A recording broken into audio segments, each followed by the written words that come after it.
Hello, ladies and gentlemen, and welcome back. My name is James Grigson, and today I'm joined by the High Performance Manager for the Cricket Australia women's team, Shawn Flegler. Shawn, thanks for coming on, mate. Thanks, James. Good to be on.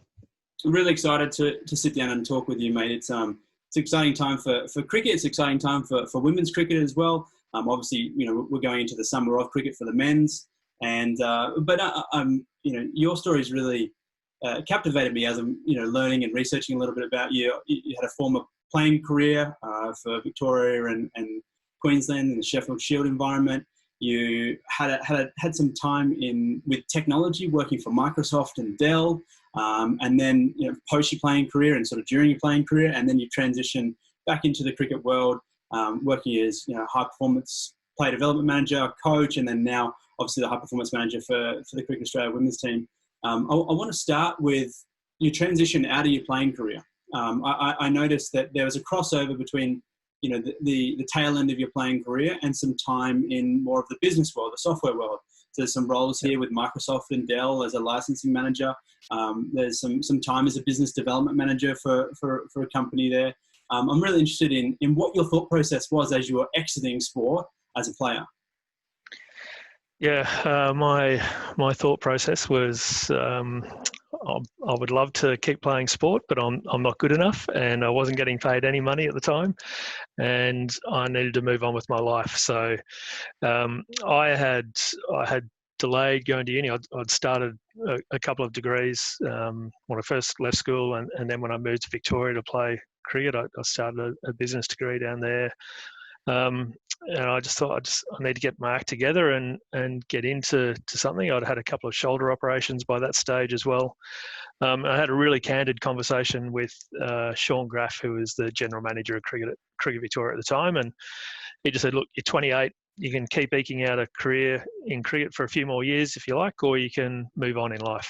And that's what I did. So I actually enrolled. I had a couple of choices: either go back to uni full time, or at the time there was a bit of an IT boom leading into 2000. There was all these short courses that were happening in IT, and I signed up for a course that I paid 10 grand for to get into a guaranteed job at the end of it. So I started this course and quickly realised I had no idea what I was doing in IT at all. And did you have a background at all? Or just an interest? None at all. No interest, I love it. No background. I love it. But I thought I need a job. So, and I like the thought that, they'd guarantee you a job at the end of it. And, but as I said, I quickly realised I had no idea what I was doing initially. It was more of a technical course, but they had some Microsoft licensing components to it, which I sort of got a little bit interested in, and I just started looking for jobs myself and found one straight away. So finished the course, got into licensing, in Microsoft licensing in particular. It's a really niche sort of area, I guess, software licensing and software asset management. And did that for 7 or 8 years. So it was probably a tough transition. I wasn't ready to give up playing cricket as a professional at the time. I would have loved to have kept going and see how far I could have gone, but hindsight, it was the right decision. So I really valued that conversation with Shawn Graff, to be honest. At the time, I probably didn't like hearing it, but that honesty that you get from someone who is dealing with a career is really valuable. And I think, I try and take that into some parts of my role as well with a selection hat on. That honesty is really valuable for players, and that's what I got at that time. So you 8 years. Well, initially you said you weren't really enjoying the role. 8 years is a long time to not really enjoy it. You did mention that you picked up some sort of affinity for it. I'm curious, as a transitioning athlete, someone who and forget the athlete part, someone who was in sport and then moved into business. There are some people that are watching that might be considering such a transition, or might need to have such a role to make ends meet. They might be working in the business world and aiming for a job in a high performance environment later on down the track. what lessons did you take from your role in the sporting world that you thought, wow, this is bread and butter for me to think like this or to operate like this, and it just seems to not be like that in the business world? Or, two-part question, was there anything where you went, aside from the domain knowledge of Microsoft licensing and things like that, was there anything where you went, oh geez, I did not expect this coming from the sport world into the business world? Yeah. Look, the team part, playing a team sport and then going into business, you work in teams in business as well. And so, being used to, having a goal and everyone working as a team to get to that goal, that's highly valued within business. I remember a couple of interviews where that was, it was called out pretty early on that, you're a professional sports person, you're goal orientated, you work in teams. So that's highly valued in business, and it's transferable. So I think that's a real skill that you need to acknowledge and develop when you're in sport. I've got two daughters. I'd really encourage them to play team sport, any sport in particular, but I think team sport's really good. You get to work with people, understand their motivations, and how to encourage people and work towards a common goal. So that's really good. I think the other part is, you've got to, as a sports person, you've got to have an inner drive as well to get to where you want to get to. So you have to do extra things. You've got to sacrifice parts of your life if you want to be the best you can be at something. So there's those parts to it. I think from a business sense, I think it depends in what sort of sector you work in and what industry you work in. I think I was actually probably lucky working in IT, where it was, fast-paced. You're always sort of on the cutting edge of stuff. So really highly motivated people are working in that industry. And I think I was lucky to go into that. I think possibly in other sectors, you may not get that highly motivated group of people who are wanting to be really good. And, particularly working at companies like Dell and Microsoft, they were, huge companies, obviously, but highly motivated and engaging leaders of companies. So Michael Dell, and then obviously Bill Gates, leading companies at the time that I was working for them. So, I think there's lessons learnt on both sides. I'm really fortunate, I think, that I actually got out of cricket or out of sport for a while and worked in business solely. So I still coached on the side in when I was working in IT, but I think having that opportunity to work outside of sport gives you some good perspective as well, and makes you appreciate when you actually are working in sport how lucky you are. I mean, I wake up every day and I think, great, it's not work for me. I'm doing something that I absolutely love. So, I can say, hand on my heart, I didn't love working in IT, and some days were a stretch to really love it. But there's some really good learning opportunities in that, and I still get up every day thinking I'm very lucky to do what I do. I couldn't agree more with your 3 points there, and sort of furthermore to your point around teamwork. It's one of the things, and cricket would be the same. I come from a rugby background. The teamwork aspect is something where you learn to appreciate that no one is really the star. Like, that's the point of teamwork. And in cricket, you've got people that go out and play their roles. Obviously, you have different positions, like your opening batsman, your middle batsman, your all-rounders, wicket-keepers, bowlers, etc. Bowlers aren't expected to go out and make 100 runs. The same way that batsmen aren't expected to come in and take 5 wickets. In a rugby environment, halfbacks aren't expected to crack down in the scrum. I have my roles, you have your roles. Just because I'm doing something doesn't mean that I'm better than you.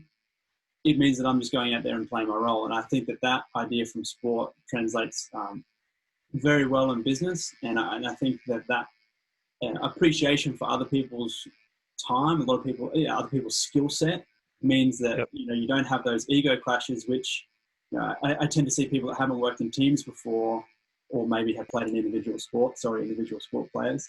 Yeah, yeah. don't necessarily have have that appreciation of other people's skill sets. Um, Yeah. I'm really keen to understand your transition back into sport, and particularly, your first role at Vic, looking after the High Performance Academy there. You said that you'd stayed in sport. Had you stayed in sport completely your whole way through while you're working at places like Microsoft, or had you really stepped back? And if so, what was the pull back into the role there? Yeah, I mean, I'd sort of continued coaching whilst I was in IT, and moved up to Sydney for a role with Dell initially, and then went across to Microsoft, and we started a family in Sydney, and it was just a sliding doors moment, I guess. We'd had our first child in Sydney, and we were about to have our second child, and I had a conversation with my manager at Microsoft about possibly moving back to Melbourne just for some family support. We were on our own in Sydney, and bloody expensive place to live, beautiful place to live, but yeah, we were just starting to think, how we just going to survive, I guess. So started talking about moving back to Melbourne and what opportunities there might be in Microsoft in Melbourne, and there was nothing coming up for 12 months, and I thought, okay, that's fine, we'll just hang out in Sydney for that sort of time. And then I got a call out of the blue from Brad Hodge, who I played with in Victoria, and he said, look, there's this role going in Melbourne, you might be interested in it. And within 6 weeks, we'd moved back to Melbourne. So again, and Sean Graff was my boss with that. So it's amazing how things sort of quickly, can just turn around. And it's probably another lesson I learned. Just it's a small world, sporting industry, I guess, and so don't ever burn bridges because you never know what's going to happen down the track. So really grateful to Cricket Victoria for giving me that role and getting back into working in sport full time. That's, to be honest, when I think back, even going through school, all I wanted to do was work in sport somehow. I wanted to be a physio initially, I think, and then I wanted to be a professional cricketer number one. And professional cricket wasn't really something that was happening in the 80s and 90s when I was going through school. It was, 89, I finished school. So it was only towards the middle of the 90s when it became professional. So it's a pretty stupid dream to have when you're going through school and, professional cricket wasn't really happening. But I always wanted to work in sport. So, as I said, really, really, really thankful that I got that opportunity back with Cricket Victoria, and really enjoyed working as a coach there and overseeing their academy program initially. So I did that for 4 years.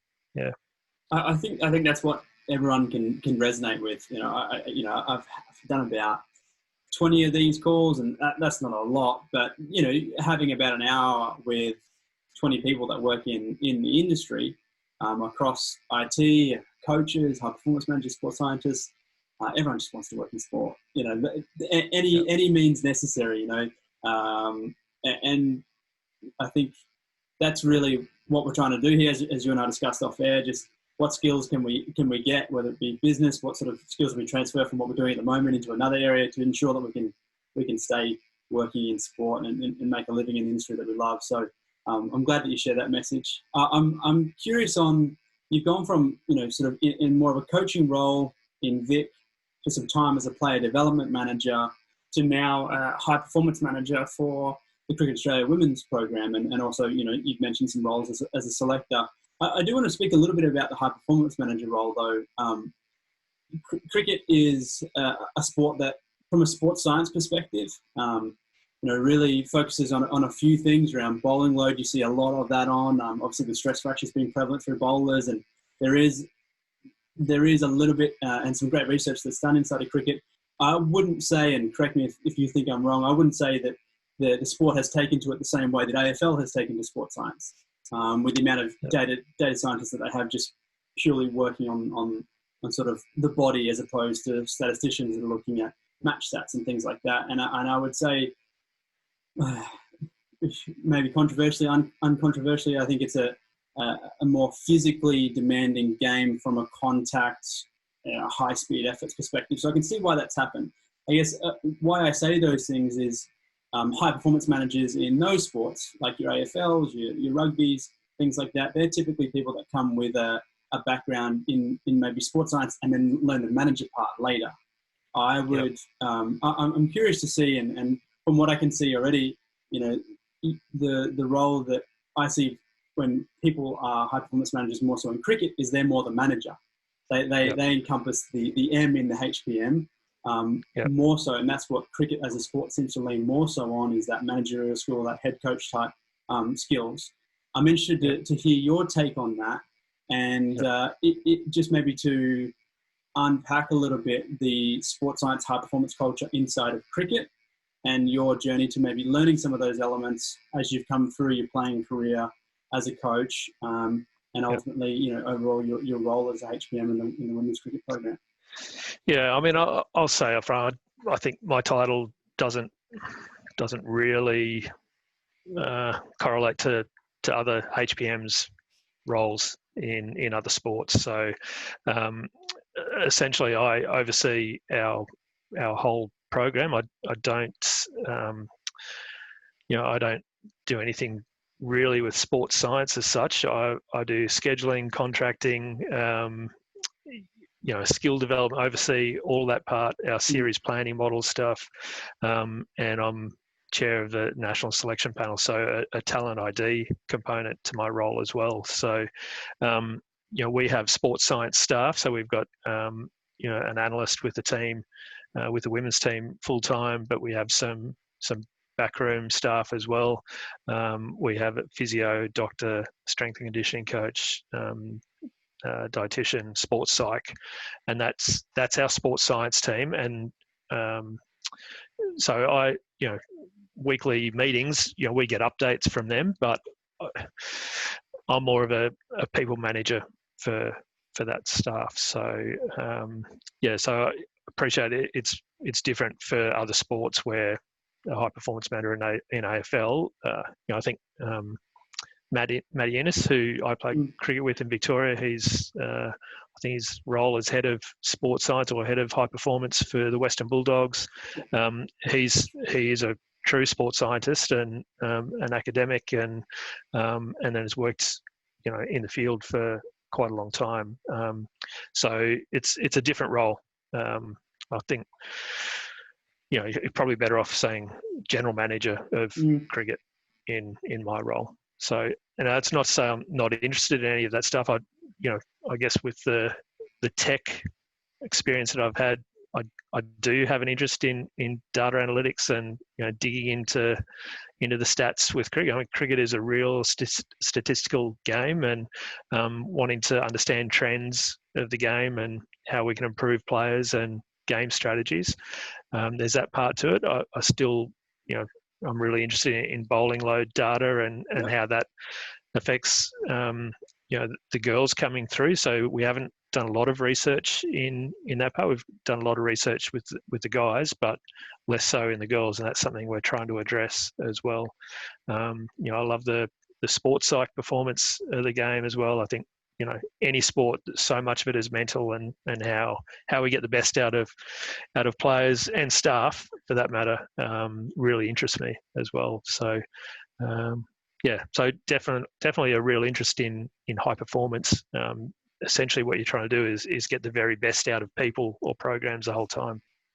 And mate, that was the reason why I wanted to get you on. I think people that maybe come from more of a AFL or rugby league mindset and have a different idea of what a high performance manager is, I wanted to have you involved because through my understanding of cricket and other sports as well, like I said before, they value the M in the HPM.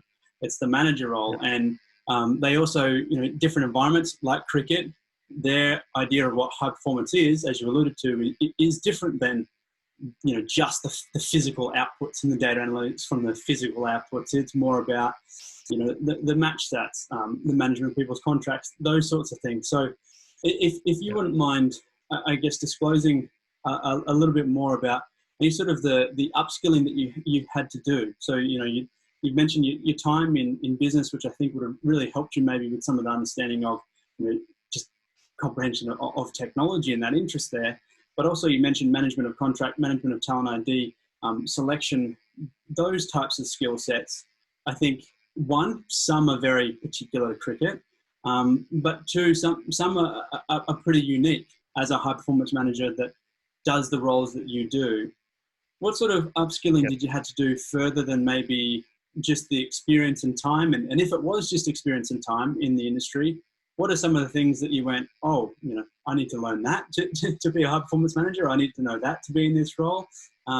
Anything that you can share there around the upskilling that you went through?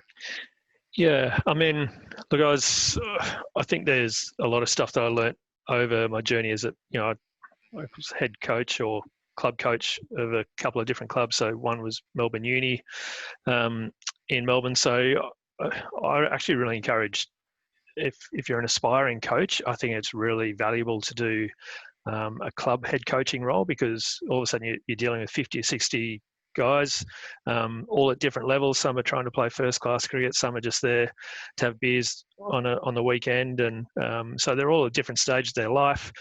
So there's the real people management skills that you learn in running a club, and then there's a program part. So setting up a program for a season or a couple of seasons, setting a what's your goal for the club over the next 3 years. So those types of things, I think I learned. I was probably lucky that there's some really good people involved at Melbourne Uni. So James Sutherland was obviously the CEO of Cricket Australia at the time. He was a previous head coach. There's a guy called Jeff Allardyce, who's the general manager of cricket at the ICC. I lived with Joffa for a little while when I moved to Melbourne. So he was a previous head coach of Melbourne Uni as well. So, and then there's a guy called Peter Spence who ran the VIS in Melbourne for a long time. He was involved for a little bit with Melbourne Uni as well, just as a bit of a consultant. So I think I was lucky to be able to bounce ideas off those people. And then, I think from a selection point of view, you're dealing with those things as well as a head coach or a club coach. So I guess I've picked up those things along the way.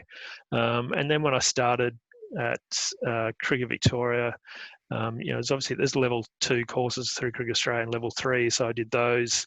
I spent some time at Carlton for a week and the Melbourne Rebels for a week. Just basically shadowing their programs, and I was really fortunate to have that sort of experience. Sitting in the coach's box during an AFL game was really great. So those, whenever you can get those types of experiences, I think it's really valuable just to see how they operate for that week, or if it's ongoing, even better. And then when I came to Cricket Australia, we took a group of female coaches to the US for a study tour, and that was brilliant. So we got access to some baseball clubs, some college programs, and that was a really valuable experience in my mind. And then I'm doing an MBA as well. So I think you never stop learning. You've got to keep getting outside. Don't get too comfortable with what you're doing. So it's been probably a little bit tougher during this past 6 or 9 months with COVID, being able to get access to some things. But I know a lot of people have set up Zoom meetings and just trying to continue to learn off each other and have those interactions. But being face to face with someone and seeing programs being run over a period of time, I think that's really valuable. So when things open up again, I'll be looking to do that again as well. So a typical day to day for you outside of your selection duties, from when you put your high performance manager hat on, what does that look like? So typical day at the office, maybe not during tours or things like that. If you're coming into the Brisbane office there, what does your day to day look like? Look, it could be it's varied. So depending on, if there's an upcoming tour or an upcoming camp, that'll look slightly different. But there's a short-term part to it. Probably, how some players are tracking, if there's any issues with them.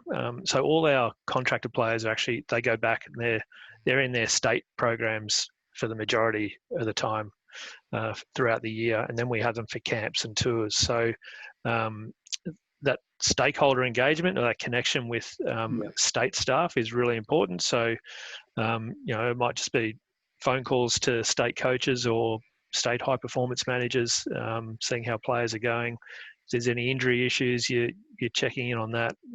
We have a weekly catch up with our national team staff. So there's those things. Also work, we've got long-term strategy pieces that we're working on as well. So I'm involved with that. And then I'm also involved with our overseas planning. So all our tours overseas and incoming tours. So my relationship with overseas boards is really crucial as well. So that's what I love about the role. There's things that every day is different for me. So again, very lucky. You don't get bored. So that's for sure. I can see why you love it. Absolutely. One thing we like to do towards the end of these conversations with people is just pose a question, and it's a two-part question, but you might want to go down one lane, you might want to go down the other, you might want to answer both. If you're someone starting out, looking for a role in sport, looking to try and gain employment and be able to make a living out of the industry that we love, what would be your piece of advice or certain things that you would get them to focus on, whether it be certificates, whether it be certain types of experience or working on certain types of traits? And the second part of the question is, if you were looking at somebody looking to transition into a role, maybe there's someone, I'll go down this route, maybe there's somebody who's looking to transition more into a managerial role as opposed to an operator. What would you get them to focus on? Is it again certificates? Is it again mentors? Is it looking at sort of certain traits that they might have that they need to change as an operator to a manager? Two-part question. Again, take it whichever way you want, my friend. Good questions. Look, as I said, I was desperate to get into sport and work, and I got knocked back at quite a few jobs. Even working in cricket initially when I was sort of still playing. And I didn't have a uni degree at the time, and I'd really, I'd worked odd jobs trying to survive as a semi-professional cricketer for a number of years. I, played in England sort of four years in a row, just trying to make enough money to get through the next cricket season. So I think, it certainly helps getting a degree, but then you've got to be open to opportunities, and whatever comes up, try to say yes rather than no, I think. So be open to whatever comes up. I think you've just got to keep throwing your hat in the ring. Start to develop where you want to go, understand yourself as a person and your strengths. If it's the management side you want to go down to, I think management helps. I think you get better as you get older as a manager. You understand yourself a lot better. You get exposed to different situations a lot more. So just that experience in itself helps you become a better manager, I think. I'd say be open, be clear on where you want to get to at the end, but then be prepared to be agile. So if I think back 10 years, I didn't think I'd be working in the role I'm in right now, but I love it. And I would have thought I would have stayed in coaching for a lot longer, but I don't know. I just felt like at that time, I was just seeing a road sort of open up in another direction, and was prepared to jump into it. So you've got to be agile and be prepared to just be open to experiences, I think. Don't know if that answers your question. Mate, it does. No, I can't. I'm sitting here because it's a very similar mindset that I have, right? Like you don't really. I sense that you're a little bit like me. Like maybe aside from wanting to be a cricket player, I wanted to be a rugby player. But aside from that one goal where it's like, I want to do this, and that's all I want to do, and I won't stop until that happens. since that time and having those goals, it's been, this is the direction I want to go into. I want to be in this sort of working environment. I definitely want to be making a living in sport. And I want to continue to get better at my interest areas, for you, seemingly in around coaching, stakeholder management, management of people, and for others it might be something else, but you're just trending towards that direction. And as you said, if you're making those right inroads, you've got the right relationships, you've got that semi-direction, the roads are going to open up, and couldn't agree more to capitalize when those roads do open up.